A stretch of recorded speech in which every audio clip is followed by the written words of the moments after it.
Hi, this is Ilya11, and for my final project, I made a OCAML spell checker. And I really just, the reason why I did this was really because I wanted to know how spell checkers worked and how what happens under the hood, and um, why some are really good and why some are horrible. And so let's take a look.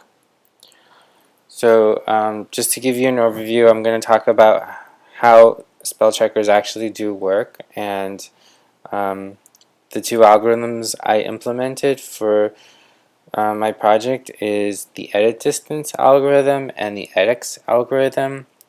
And the data structure I used for the spell checker is a BK tree, and we'll take a brief look at that. And then I'll show you a demo. And at the end, I compared both of these algorithms, and I did an experiment, and I'll show you the results of that. So how do spell checkers work? So basically, when you have a word that's misspelled, what the spell checker is trying to do is find words that are similar in its dictionary.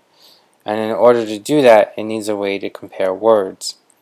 So there's this simple concept called a word distance, and it's just basically a number between two words. So for example, I have the word cat and hat, and those words are really similar, so they'll get a value of 1. But cow and OCaml are pretty dissimilar, so that'll get a higher value of 4. And there's the two different algorithms. They both give out a number, except they both have different strategies. So the edit distance, it really just tries to find words that are spelled similarly. So cat and hat, it's only off by 1 letter, so it will give that a lower score. Edit distance, Editex, is slightly similar, but it's based more off sound. And so if you have two words that sound alike, then that will get a lower score. And then once you have a way of comparing words, we need a way to compare, organize all the words into a data structure. So that's what the BK tree is here. So basically what happens is when you load a file, it loads all the words into this tree. So if I want to add the word bat into this tree, what you do is you compare it with the root node, which is cat, and you get the result 1, and then you look at the sub nodes and to see if it has any values of 1, and in this case hat has a value of 1, so it goes down the tree and it compares bat with hat, and then again it also gets the value 1 back, so then it checks to see if hat has any subnodes with a value of 1, and then in this case there aren't any, and so it'll get added below hat. And then on the flip side, when you try to query the tree, so if we have the word cow, cow will get compared with cat, it will get the result back 2, and then the subnode for 2 has the word cow, so that tells the spell checker that cow is spelled correctly. Okay, I'm just going to switch over here and show you a brief demo. So I have two windows here. On the left is my spell checker, and when you open it up, it asks you which algorithm would you like to use.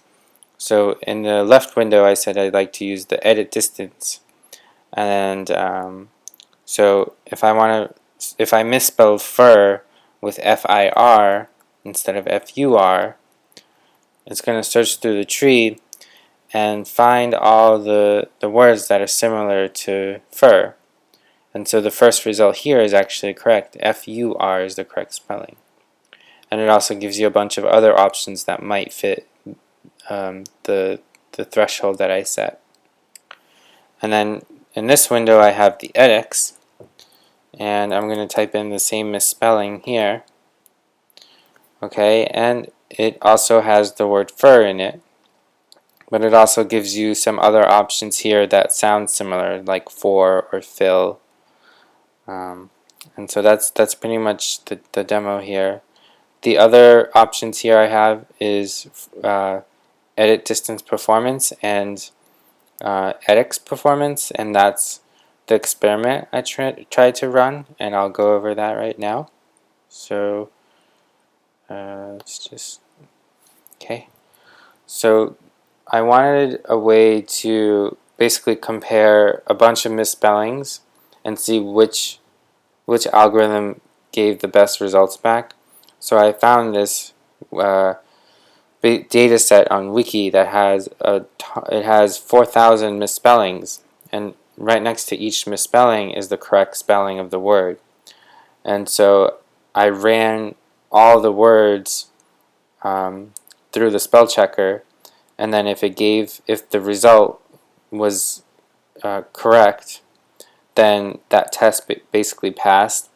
And if the result set that the spell checker returned wasn't correct, then that was considered a failed test. And my dictionary size was 58,000 words, which is pretty small for this experiment, but wanted to keep things a little simple. And I just wanted to get a basic idea. So for the edit distance, it got 42 passes, and then 4,036 failed, which gives it a percent accuracy rate of about a little over 1%. And then the edX distance didn't do well at all. It only passed 9 spell checks correctly, and it failed the rest, which gives it a percent accuracy rate of 0.22%. And the only thing I can think of that I would change is probably the threshold level. So there's some room to optimize both of these algorithms to see, which threshold level is the best to increase the percent accuracy rate.